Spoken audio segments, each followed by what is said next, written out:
अस्सलाम वालेकुम। नाना जी की कहानियों में अपने सभी सुनने वालों को खुशामदीद कहती हूँ। उम्मीद करती हूँ आप सब लोग खैरियत से होंगे, जहाँ होंगे खुश होंगे और मेरे चैनल पर खौफनाक कहानियों को बहुत पसंद भी करते होंगे। आज आप लोगों के लिए नाना जी की बहुत डरावनी कहानी लाई हूँ, जिसे आप लोग बहुत पसंद करेंगे। कहानी शुरू करने से पहले आयतुल कुर्सी का हिसार कर लें और हेडफोन्स लगा लीजिए, क्योंकि आज की कहानी बहुत डरावनी है। सुल्फकार कहते हैं कि नाना जी ने एक दफा बताया, शाह साहब के पास एक आदमी आया। वो फैसलाबाद के करीब चक झुमरा से आया था।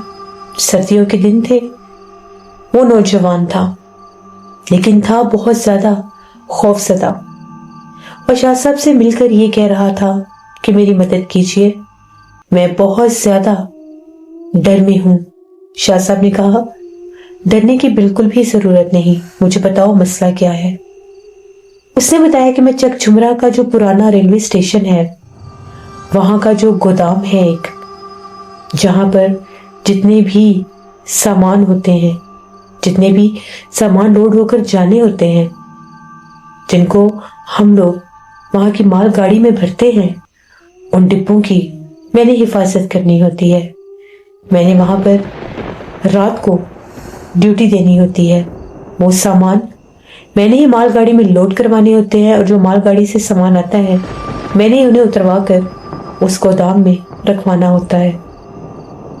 मुझे वहां पर ड्यूटी करते हुए अभी सिर्फ 15 दिन हुए हैं, लेकिन ये 15 दिन मेरे लिए बहुत ज्यादा अजियतनाक और खौफनाक है।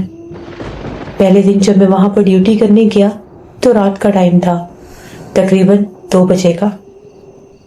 जो रात वाली आखिरी ट्रेन थी, वहां से कुछ सामान आए थे। वो सामान सारे गोदाम में रखवा लिए। अब मैंने उनके ऊपर जितने भी नंबर लगे हुए थे रजिस्टर के मुताबिक उनको चेक करना था। मैं गोदाम के उस हिस्से में था जहां पर सारे सामान के डिब्बे भरे हुए थे। मैं लकड़ी के वो बड़े बड़े डिब्बे चेक करता ही जा रहा था और अपने रजिस्टर के ऊपर टिक के निशान से उनको निशानी लगा रहा था, मार्क कर रहा था। तभी मुझे एक बंद डिब्बे से कुछ खटखटाने की आवाज आई। ऐसे लग रहा था उस बंद डिब्बे के अंदर से कोई लकड़ी पर दस्तक दे रहा हो। मेरे दिल की धड़कन बहुत ज्यादा तेज हो गई। मैंने चारों तरफ देखा कि ये खटखटाने की आवाजें कहां से आ रही हैं। वहां के गोदाम का दरवाजा तो खुला था, जिस कमरे में मैं मौजूद था वो भी खुला था। वहां पर कोई खिड़की वगैरह तो थी नहीं। 2 रोशनदान थे जो खासे ऊंचे लगे हुए थे। फिर बार बार लकड़ी के उस डिब्बे के अंदर से दस्तक कौन दे रहा था। जब मैं उस आवाज के तवक्कुफ में आगे बढ़ रहा था तो आवाज एक बंद डिब्बे से आ रही थी, जिसके ऊपर उस डिब्बे का नंबर भी लगा हुआ था। मैं जो ही उस डिब्बे के करीब जाकर देखने लगा, मुझे अपने पीछे से भारी कदमों की चाप सुनाई दी, जैसे कोई चलकर गोदाम के अंदर की तरफ आ रहा हो, जबकि मेरे अलावा वहां पर कोई भी नहीं था। नाइट ड्यूटी सिर्फ और सिर्फ मैं ही करता था। मैंने फौरन से इस तरफ पलटकर देखा और पूछने लगा, कौन है वहां पर? सामने आओ, मुझे तंग मत करो, कौन हो तुम? मैंने सुना था कि जब आप अकेले हों और वहां पर आपको कोई आवाजें आए, आहटे सुनाई दे, तो वो जिन्नात होते हैं।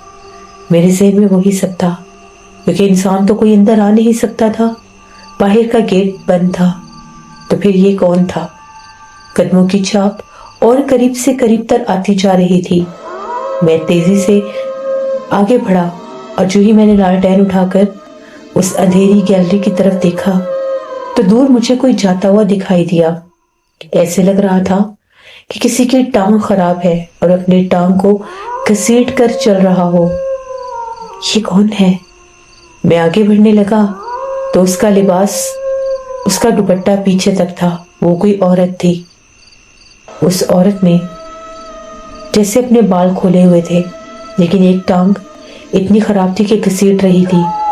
तभी मैंने देखा तो गैलरी पर ताजा खून लगा हुआ था, जैसे किसी की टांग पर कोई जख्म था और उसमें से खून रिस रहा था और वो आगे बढ़ रही थी। तभी मेरी आंखों के सामने उस गोदाम के बाथरूम वाले हिस्से की तरफ जाने लगी। बाथरूम वाला हिस्सा उन हॉल कमरों से हटके था, एक पुरानी सी गैलरी की तरफ, जिसकी दूसरी साइड पर एक बाड़ लगी हुई थी जहां पर बहुत घने दरख्त भी थे। जब मैंने उसे उस तरफ जाते देखा, मैं उसके पीछे भागा और मैंने कहा, रुको, कौन हो तुम अम्मा और कहाँ जा रही हो? हमारी इलाकाई जुबान में औरत को अम्मा कहकर बुलाते हैं, चाहे वो बड़ी हो, बूढ़ी हो या लड़की हो। मैं उसको कह रहा था, कौन हो तुम अम्मा? जब मैं उसके तरफ बढ़ा, मेरे सामने वो बाथरूम वाले हिस्से की तरफ गई और मुझे एक बाथरूम का दरवाजा बहुत जोर से बंद होता भी सुनाई दिया। मैं बहुत ज्यादा घबरा गया। कितनी रात को ये कौन है? अंदर पानी भी चल रहा था और खून के कतरे वहां तक फैले हुए थे। मैंने दरवाजे पर दस्तक दी और कहा कि अम्मा बाहर आओ, तुम कौन हो? अंदर से पानी बंद हो गया, कोई आवाज नहीं आ रही थी। मैंने दरवाजे को धकेला, दरवाजा खुल गया, अंदर कोई भी नहीं था। ये मंजर देखकर मुझे ऐसा लगा कि मेरा दिल बंद हो जाएगा। खौफ जो था वो मेरे जिस्म के एक एक हिस्से में एक करंट की तरह दौड़ रहा था। मैं वहां से फौरन उल्टे पांव पीछे भागा और मेरा जो गार्ड रूम था, मैं वहां पर जो ही भागता हुआ गया, मुझे ऐसे लगा कि कोई बहुत भयानक आवाज में मुझे पुकार रहा है। किसी ने चीख मारी। मैंने पलट कर देखा तो इसी बाथरूम का दरवाजा खुला और एक औरत वहां से बाहर जाहिर हुई, जबकि उस बाथरूम में कोई भी नहीं था। वो दूर अंधेरे में खड़ी थी, सिर्फ बाथरूम की रोशनी में नजर आ रही थी। उसका चेहरा बालों से ढका हुआ था। मैं उसे देखकर बहुत ज्यादा डर गया और मैंने दूर से पूछा, तुम कौन हो? यहाँ पर क्यों आई हो? तभी एकदम से जिस दीवार के ऊपर पुराना शीशा लगा था, वो उस दीवार से आर पार हो गई मेरी आंखों के सामने। ये सब देखकर मुझे लगा कि मैं कोई ख्वाब देख रहा हूं। मैं आयतुल कुर्सी पढ़ता हुआ अपने कमरे में भागा। 5 से 10 मिनट अपना सर पकड़कर बैठा रहा। ये मंजर मुझे आगे बढ़ने नहीं दे रहा था। खौफ इतना था कि यहां से चीखें मारकर भाग जाऊं, लेकिन नौकरी का पहला दिन था, भाग भी नहीं सकता था। आधी रात तक अपने कमरे में ही बंद रहा। फिर जब वहां से बाहर निकला तो गोदाम की तरफ गया। गोदाम का दरवाजा बंद करना था। आधा सामान तो देख चुका था, सोचा आधा सामान सुबह चेक कर लूंगा। जो ही मैं उस गैलरी में बढ़ रहा था जहां पर गोदाम का दरवाजा था, अंदर से तालियां बजने की आवाज सुनाई दे रही थी। वो तालियां कौन बजा रहा था मैं नहीं जानता। मैंने तेजी से आगे बढ़कर दरवाजा बंद कर दिया। जब मैं दरवाजा बंद कर रहा था, मैंने हवा में उड़ता हुआ एक वजूद देखा जो काले स्याह लिबास में था। वो इस तरह से हवा में उड़ रहा था जिस तरह से उसे पर लगे हूं। मैं फौरन से अपने गार्ड रूम में आकर बैठ गया। आयतुल कुर्सी और दरूद पाक पढ़ता रहा। फजर की आजान हुई तो वहां से निकला। मस्जिद करीब थी, नमाज अदा की, बावजू था, वापस आया। एकदम खामोशी हो गई। थोड़ी देर आराम किया और उसके बाद दूसरे गार्ड के आने का इंतजार करने लगा। जब वो आया तो शिफ्ट उसे देकर मैं चला गया। मैंने उसे बताया कि मैंने आधा सामान चेक कर लिया है, आधा नहीं कर सका, लाइट चली गई थी। उसने कहा कि ठीक है, मैं चेक कर लूंगा। मैंने उसे कहा कि मैंने इतने नंबर तक डिब्बे गिन लिए हैं, बाकी तुम चेक कर लेना। जब मैं शाम को वहां से वापस अपने घर से वापस अपनी ड्यूटी पर आया रात 10 बजे, तो उसने मुझे कहा कि तुम तो कह रहे थे कि मैंने आधा सामान चेक किया है। सामान तो पूरा चेक था और जो तुमने चेक किया था बिल्कुल ठीक किया था। उसमें से एक भी गलती नहीं की तुमने। तुम अच्छा काम कर रहे हो, ऐसे ही मेहनत करो। मेरे रोंगटे खड़े हो गए। मैंने तो पूरा सामान चेक किया ही नहीं था। मैंने तो हद होगी तो 10 डब्बे चेक किए थे, जबकि पूरे 30 डिब्बे थे जो बाकी चेक करने थे। मैंने से कहा, नहीं भाई, गलतफहमी हो रही है, सही से सामान चेक कर लो। उसने रजिस्टर खोलकर दिखाया और कहा कि ऊपर से नीचे तक लिखाई देखो, तुम्हारी ही है ना? वो मेरी लिखाई नहीं थी। मैंने तो ऐसे लिखा ही नहीं था। मैं चुप कर गया। اور میں نے اسے کہا کہ ہاں میری ہی ہے۔ آج رات پھر بہت مشکل تھی، میں بہت ڈرا ہوا بھی تھا کہ پتہ نہیں کیا ہوگا، آج کون تنگ کرے گا۔ تبھی 12 بجے اسٹیشن پر ایک مال گاڑی آئی، اس میں کوئی بہت ضروری کسی کمپنی کا سامان تھا۔ اپنی زیر نگرانی میں نے وہ سامان اتروایا اور گودام میں رکھوا دیا۔ اس کے بعد مجھے اس سامان کو چیک کرنے جانا تھا۔ میں جیسے ہی گودام کی طرف بڑھ رہا تھا، میرے پیچھے پیچھے کوئی پھر چل رہا تھا۔ پلٹ کر دیکھتا تو کوئی بھی نہ ہوتا۔ جب سیدھا دیکھا تو ایسے لگا گودام کے اندر کوئی داخل ہوا ہے۔ وہ کالا لباس پہنی تھی، کوئی عورت تھی۔ آگے بڑھنے لگا، جھانک کر دیکھا، کہیں کوئی بھی نہیں تھا، پورا گودام خالی تھا۔ میں اندر گیا اور میں سامان چیک کرنے لگا۔ آج پھر سے مجھے ایک ڈبے کے قریب سے کچھ گرنے کی آواز آئی۔ ایسا لگا کانچ کا کوئی برتن ہے جو گر کر ٹوٹا ہے، اور بالکل ان ڈبوں کی طرف جو آخر میں رکھے تھے۔ میں وہاں پر گیا، میں نے ڈبے ہٹائے تو کانچ کی کوئی چیز تھی ہی نہیں، تو ٹوٹتی کیسے؟ ڈبے سیل بند تھے، میں تو ان کو کھول بھی نہیں سکتا تھا۔ میں نے تو صرف آرڈر نمبر چیک کرنا تھا، جتنے بھی ڈبے آئے تھے ان سب کو ٹک مار کرنا تھا۔ تبھی ایسا لگا جس طرح سے جس گودام کے کمرے میں میں ہوں، اس کے دروازے کے ایک پلے کو پکڑ کے کسی نے بند کیا ہو۔ واضح طور پر اس کو بند کر کے کسی نے کنڈی لگائی۔ وہ پرانے زمانے کا وہ دروازہ تھا جو درمیان سے کھلتا تھا اور جس کے 2 پلے بھی تھے۔ میں نے پلٹ کر دیکھا تو کسی نے جھانک کر اندر دیکھا اور سر پیچھے کر لیا۔ میں چلانے لگ گیا، کون ہے یہاں پر؟ کیوں مجھے تنگ کر رہے ہو؟ سامنے آؤ، میں نے کیا بگاڑا ہے تمہارا؟ کوئی تیز قدموں کے ساتھ واپس بھاگ گیا۔ میرے اوپر خوف کی ایک بھیانک لہر دوڑ رہی تھی کہ یہ سب کیا ہے، یہ کون ہے جو مجھے دکھائی دے رہی ہے؟ میں نے اسے پھر آواز دی، کون ہو تم؟ کیوں مجھے ستا رہی ہو؟ تو باہر سے خوفناک کہکا گونجنے لگا۔ اس کے بعد میں کچھ بیمار رہنے لگا، کبھی جاتا تو کبھی چھٹی کر لیتا۔ جس رات بھی جاتا وہ جنات مجھے بہت تنگ کرتے۔ اپنے گھر والوں کو بتایا تو ان کا یہ کہنا تھا یہ جنات ہے، حفاظت کا کوئی تعویذ پہنو۔ میں نے ایک بزرگ سے حفاظت کا ایک تعویذ لے کر پہن لیا۔ اس کے بعد انہوں نے مجھے زیادہ تنگ کرنا شروع کر دیا۔ پہلے مجھے ایک عورت ڈراتی تھی، اب مجھے 2 سے 3 عورتیں دکھائی دینے لگی۔ کوئی گودام کے دروازے کو کھٹکھٹاتی، کوئی ڈبوں کو کھٹکھٹاتی اور کوئی خوفناک آوازوں میں ہنستی۔ ایسا لگتا کوئی بہت پاس کان کے آ کر کچھ بول رہا ہے۔ سرگوشی میں پلٹ کر دیکھتا تو کچھ بھی نہ ہوتا۔ ان 15 دنوں میں بامشکل میں 6 سے 7 دن نوکری کر سکا، پھر میں بیمار ہو گیا اور میں نے چھٹی لے لی۔ میں جہاں بھی گیا مجھے سب نے کہا کہ یہ جنات ہے۔ پھر وہ جنات میرے گھر کے اوپر بھی مجھ پر حاوی ہو گئے، مجھے سونے نہیں دیتے، میرا نام پکارتے ہیں۔ مجھے بار بار جب بھی میں کروٹ لیتا ہوں پیچھے سے کوئی آ کر جس طرح سے دبوچنے کی کوشش کرتا ہے۔ پلٹ کر دیکھتا ہوں تو کوئی نہیں ہوتا۔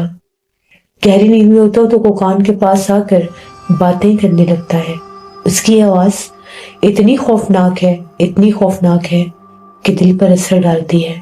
کبھی ایک بوڑھی عورت کی، کبھی ایک بوڑھے مرد کی، تو کبھی کسی چھوٹی بچی کی آواز، لیکن اس کا وجود بہت بڑا ہے، بہت لمبا قد، بہت بھیانک چہرہ، بہت کالا رنگ اور بہت چھوٹے بال۔ خوفناک چہرہ جو وہاں پر جس کی ٹانگ خراب تھی، جو مخلوق نظر آئی تھی، اس کے بال بہت لمبے تھے اور قد بھی، اور کمر جھکی ہوئی تھی۔ میں بہت زیادہ مصیبت میں ہوں، میں سو نہیں پاتا۔ قرآن پاک پاس رکھتا ہوں تو میرے قریب نہیں آتے، پھر باہر سے تنگ کرتے ہیں، کبھی دروازے پر دستک دیتے ہیں، کبھی چھت کے اوپر کودتے ہیں، کبھی ایسے لگتا ہے باہر دروازے کے پاس کوئی جانور بول رہا ہے، کبھی بلی، کبھی بکری تو کبھی کچھ اور۔ میں بہت ڈرا ہوا ہوں، میری مدد کریں۔ میرے بوڑھے ماں باپ ہیں جو پیچھے گاؤں میں ہیں، اگر میں ان کو جا کر بتاؤں گا تو وہ بھی پریشان ہو جائیں گے۔ میں یہاں پر ایک کوارٹر میں رہتا ہوں، प्राइवेट क्वार्टर में, क्योंकि मुझे नौकरी करनी है। मैं वापस गया तो हमारे हालात इतने अच्छे नहीं हैं कि मैं नौकरी के बिना घर में रह सकूं। शाह साहब ने उसकी सारी बातें सुनी। शाह साहब ने कहा, वो जगह आसेब ज़दा है, वहां पर चुड़ैलें, आफते और जिन्नात मौजूद हैं। उनसे दोबारा हम कलाम होने की गलती मत करना। जो तावीज़ तुमने गले में पहना है, इसको उतारना होगा। एक वक्त में एक आमिल का ही तावीज़ असर दिखाएगा।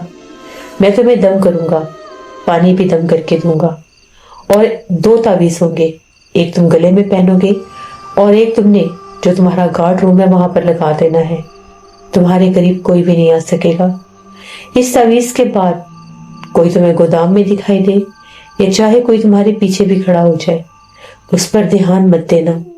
जितना ज्यादा उस पर ध्यान दोगे उतना ज्यादा वो तुम्हें तंग करने की कोशिश करेगी। एक तावीज़ ये होगा जो तुम अपने घर की चौखट पर लगाओगे ताकि वो मखलूक दोबारा तुम्हारे घर के अंदर दाखिल ना हो सके। जो बाथरूम वाला हिस्सा है जहां पर वो दरख्त है, ये वहां का आसेब है। ये वहां की ऐसा शैतान आसेब है जो तंग करने वाला है, नुकसान पहुंचाने वाला है। जो दिन वाला चौकीदार है, क्या कभी उसने रात की ड्यूटी की है? तो वो कहने लगा कि जी, मैंने उससे पूछा था तो उसने कहा था मैं रात को ड्यूटी नहीं कर सकता, मैं बहुत दूर से आता हूँ। मैंने उससे कहा कि भाई झूठ मत बोलो, मुझे पता है तुम रात की ड्यूटी क्यों नहीं करते, दरअसल यहाँ पर जिन्नात है ना। तो वो कहने लगा बहुत ज्यादा, कोई एक नहीं, मुझे भी बहुत तंग करते थे। मैं तो गार्ड रूम में आकर सो जाता था जब आखिरी मालगाड़ी आकर चली जाती थी, लेकिन खड़ी हुई मालगाड़ी के अंदर से चीखें सुनाई देती थी, कभी किसी औरत के रोने की आवाज़ें आती थी। मैंने, जानते हो, गोदाम के अंदर 6 से 7 औरतों को देखा जो जमीन पर एक दायरा बनाकर बैठी थी। जब मैंने उन्हें दूसरी बार देखा तो वो सर जोड़कर गोल चक्कर लगाकर गायब हो गई। वो बहुत ज्यादा डरावनी थी। उसके बाद मैं 3 दिन बीमार रहा और मैंने नाइट शिफ्ट छोड़ दी।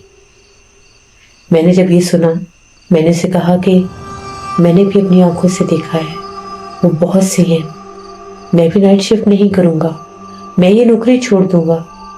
वो कहने लगा कि अगर तुम हिफाजत का तावीज़ पहनोगे तो तुम्हारे नज़दीक नहीं आएंगी। शाह साहब ने कहा कि उसने ठीक कहा है। अगर कोई अल्लाह के हुक्म से बतफ़ैलो हज़रत मोहम्मद मुस्तफ़ा सरकार दो आलम कोई अगर रूहानी आमिल हो तो वो ऐसे ऐसे तावीज़ात दे सकते हैं जिनसे ये असरात इंसान को नहीं डराते। यकीन कामिल के साथ इनको लेकर जाओ, एक गले में पहनो और 2 जैसे समझाया वैसे इस्तेमाल करो, और उसके बाद आकर मुझे बताना। वो जो चौकीदार था वो वहां से तावीज़ लेकर चला गया। 3 दिन के बाद वो फिर आया। उसका ये कहना था कि जब से घर की चौखट पर आपका तावीज़ लगाया है कोई आवाज़ नहीं आई दोबारा, ना ही किसी ने तंग किया, लेकिन ड्यूटी नहीं कर पा रहा। दूर से पुकारती हैं, कोई एक कोने से पुकारती है, कोई दूसरे कोने से, और दूर जाकर कोई इस तरफ खड़ी होती है, कोई उस तरफ। काम करना बहुत मुश्किल है, मुझे बहुत डर लगता है। गार्ड रूम में बैठता हूँ तो खिड़की के पास आकर कोई औरत खड़ी हो जाती है और खौफनाक आवाज में रोने लगती है। मुझे बताइए मैं क्या करूँ?